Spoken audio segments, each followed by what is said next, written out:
I'm going to cover the maintenance on ground cover roses. The one that you see here is white Midland ground cover.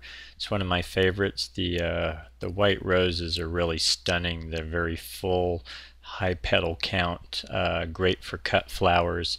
And what you're going to see is that when they get to this stage and you have a lot of dead petals on the plant and on the ground, I like to go in and deadhead these. Now, one of the benefits of ground cover roses is you don't have to do this. You can let this all fall off naturally.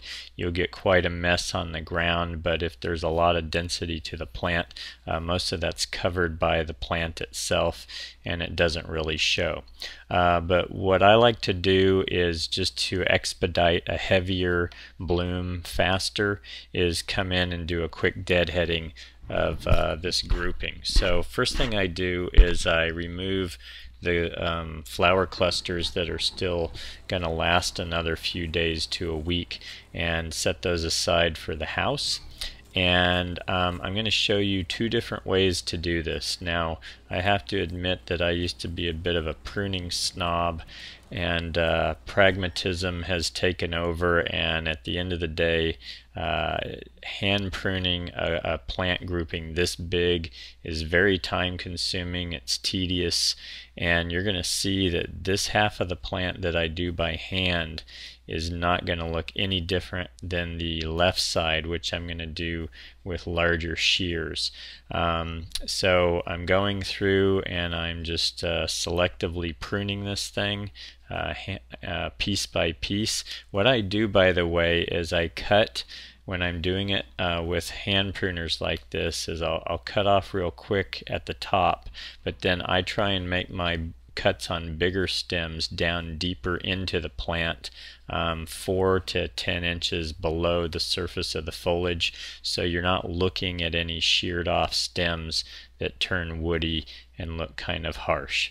So on this left side, you're going to see that I just go at it with these shears. You're going to see how fast it is. Probably take me all of a minute to get most of the plant cut back on this left side. And then once I've cleaned it down to the general level that I want the plant to be at, and by the way, I'm cutting below all of the dead heads. That's the main thing I'm looking for. These ground cover roses are not particular about where you cut them. That's one of the nice things. You don't have to cut it below the fifth, the 5-leaf stem, petals or any stems or leaves or any of that stuff. Basically just cut them where you want to cut them, and if you'll still get a nice flush coming back.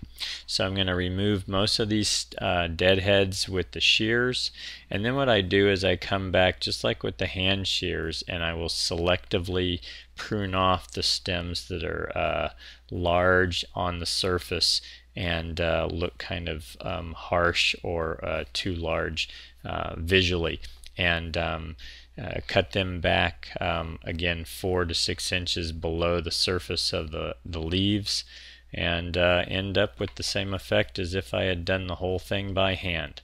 So that's how I prune ground cover roses, whether it's this variety or any of the other carpet roses.